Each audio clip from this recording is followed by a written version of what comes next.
Хаврын чуулганаар бол бас маш чухал хуулийг өргөн барихаар төлөвлөж байгаа.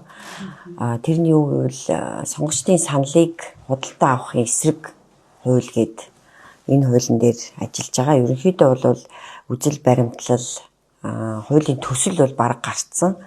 Судалгааны багтай хамтраад бол нэлээд сайн ажилласан. Холбогдох одоо төрийн байгууллагуудын зүгээс ч гэсэн одоо бидний байгуулсан ажлын хэсэгт ороод ажиллаж байгаа. Тухайлах юм бол авилгатай тэмцэх газраас төлөөлөл байна. Сонгуулийн ерөнхий хорооноос төлөөлөл байна. За цагдаагийн ерөнхий газраас байна.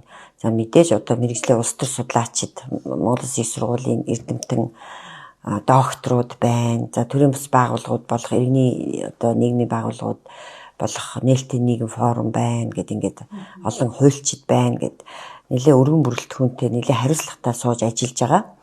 Тэгээ ерөнхийдөө бол үзэл баримтлал нь сая хэлсний дагуу ингээд одоо бэлэн болцсон, хуулийн төслөнд бэлэн болцсон. Одоо нэг зардлын тооцоо гэх мэт ийм одоо нэгэн тухай хуулиар, хууль тогтоомжийн тухай хуулиар шаарддаг бусад зүйлүүдийг бол бас хийх ажиллагаа ерөнхийдөө дутуу бусдаар бол бэлэн болсон байгаа. За тэгэхэд гол одоо заалтууд юу? Гол заалтууд бол за одоогийн сонгуулийн тухай хуулинд бол байдгийн. Ерөнхийдөө одоо санал худалдаа авах хэлбэрүүдийг за одоо наазах нь бидний маш сайн мэддэг бэлэг тараах, хэвийн боов тараах, бэлэн мөнгө тараах, үүнээс гадна үнэгүйгээр үзүр үйлчлэгээ үзүүлэх, тоглолт үзүүлэх, амралтанд явуулах. За одоо сүүлийн үед бол манай улс төрчид маш их мөнгөтэй болсон бололтой. Амралт бус бүр одоо гадаадад гадагшаа бүр хайнаан бараг л байлын арал руу хүртэл ингэж сонгогчдоо явуулдаг болсон байна. Тэгэхээр энэ бүх үйлдэлийн цаадах зорилго бол ердөө санал татах ийм л зорилго байдаг. Тэгэхээр энийг уг нь бол хоригдсан байдгийн. Гэхдээ хамгийн сонин нь бол ерөөсөө сонгуулийн жилдэл хийхийг хоригдсан байдаг. Атал эн чинь өмнөх одоо 3.5 жилийн турш хийхийг нь зөвшөөрсөн байгаа. Тэгээд одоо мөнгөтэй хүн бол тэр бом төгрөг байхад 12 сарын 31-ний дотор тарааж болох нь л дээ. Ерөөсөө тэр нь бол ерөөсөө хуулиар хориглогдоогүй, чөлөөтэй. Тэгэхээр энийг бол ерөөсөө бүрэн хориглож байгаа. Бүх хугацаанд, бүх хил жилүүдэд ерөөсөө л улсын хуралд нэр дэвшин гэж бодож байгаа ийм амбицтай байгаа хэн бүхэн энэ хуулийн дагуу бол ерөөсөө юу ч тарааж болохгүй. Тэгээд дэвшээд ирэхийн цагт одоо тэр тарааж исэн энэ төр үйл баримтууд байж таарна тийм мэдээж тэр чинь сонгогчдын гомдол янз бүрийн одоо мэдээллийн дагуу холбогдох байгууллагууд нь шалгаад тогтоогод ирэхийн цагт нэр дэвшигч ирэхгүй болох ийм одоо эрсдэлтэй байгаа. За нэр дэвшээд сонгогдоод гарлаа гэхэд бол ерөөсөө тэгээд баяртай гэсэн зүйл бол байхгүй. Араас нь энэ хуулийн дагуу бол мөрдөж мөшгөөд үнэхээр одоо саяны хориглосон зүйлүүдийг хийсэн байхаваас эргүүлэн татах асуудлыг тавина. За нэг одоо бас нэг ноцтой одоогийн байгаа эрх зүйн зохицуулт юу гэвэл сонгуулийн тухай хуулиар бол хориглочоод тэгээд зөрчлийн хуулиар хариуцлага хүлээхээр байгаад байгаа юм. Ерөнхийдөө саяны заалтуудыг хориглосон заалтуудыг зөрчлийн тухай хуулинд зааж өгөөд одоо ингэж санал худалдаж авч болохгүй, гадаадд явуулж болохгүй гэж заачаад хариуцлага нь болохоор яах нь зөрчлийн хуулиар хүлээлгэж тарах гэдэг байгаа байхгүй юу. Гэтэл улсын хурлын гишүүнээр сонгогдоод тангараа өргөцсөн бүхэлдбүтэн улсын хурлын гишүүдийг бол эргүүлэн татах чинь ямар хэцүү байдгийг бол бид одоо сүүлийн үеийн үйл явдлуудаас маш тодорхой харж штэ.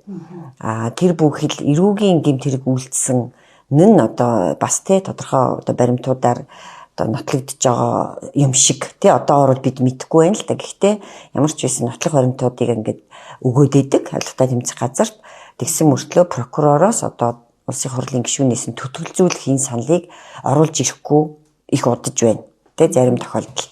За оруулж ирсэн ч бас одоо бас төтгөлзүүлэх хэсэг нь тодорхойгүй байна. Гэтэл тэр шалгагдж байгаа хэрэг нь ямар хэрэг байдаг вэ? Эрүүгийн хэрэг байгаад байгаа шүү дээ уг нь. Тэгэд эрүүгийн хэрэг гэдэг чинь ноцтой. Тэгээ эрүүгийн хэрэгт шалгагдж байгаа мөртлөө улсын хурлын гишүүн гэдэг энэ бүрийн эрхийн ард нуугдаад одоо төтгөлзүүлэх тэр үйл явцыг хийхгүй байгаад байгаа байхгүй юу? Гэтэл энэ сонгуулийн одоо хуулиар болон зөрчлийн хуулиар саналыг бүрэн ингэж худалдаж авсан мөртлөө тэр нь одоо баримтаар тогтоогдчиход байхад зөрчлийн хуулиар хариуцлага хүлээх гэхээр нөгөө хуулинд болохоор улсын хурлын гишүүдийг зөрчлийн хуулиар хариуцлага хүлээлгдэггүй шахам бараг тэгж хэлж болно. Зөвхөн гэмт хэрэг үйлдсэн тохиолдолд тэр нь шүүхээр батлагдвал эргүүлэн татна гэж байгаа. төтөлзүүлээд.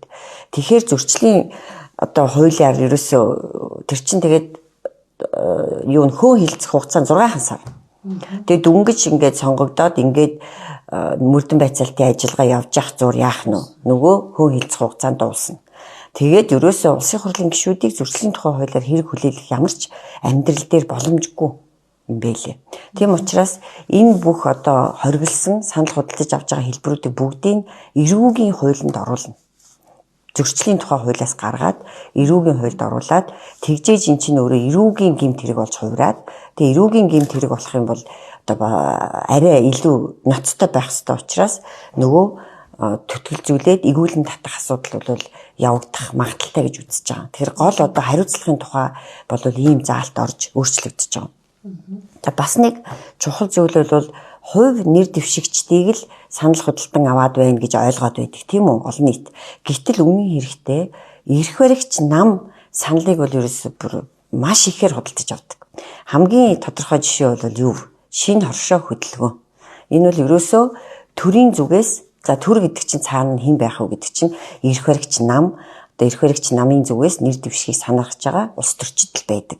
Тэр тэд нэр өөрсөддөө одоо кредит буюу нэмэх үнэлгээ авахын тулд бүр төрийн мөнгийг ашиглаж тодорхой одоо сегментүүдийг одоо сонгож авч яаж вэ нөө илүү боломж олгож байна тий одоо малчтад зээл өгж гэн эсвэл ахмадуудын зээлийг тэглэж байна гэдэг чинь бүгд төрийн хүчнөөцийг ашиглаж эрх баригч нам санал худалдаж авч гинэ гэж үздэг. Бүр одоо олон улсад ч тэр улс төрийн онолд ч тэр.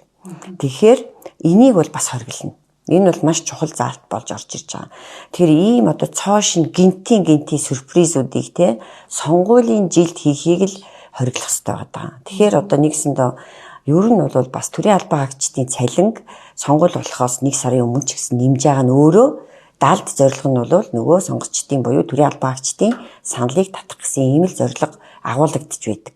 Тэгэхээр ийм одоо гинтийн шин чанартай нийгмийн халамжийн хөтөлбөрүүдийг ерөөсөө сонгуулийн жил гарснаас хойш огт хэрэгжүүлж болохгүй гэдэг ийм заалт бас оруулж байгаагаараа бас нэг онцлог байгаа даа.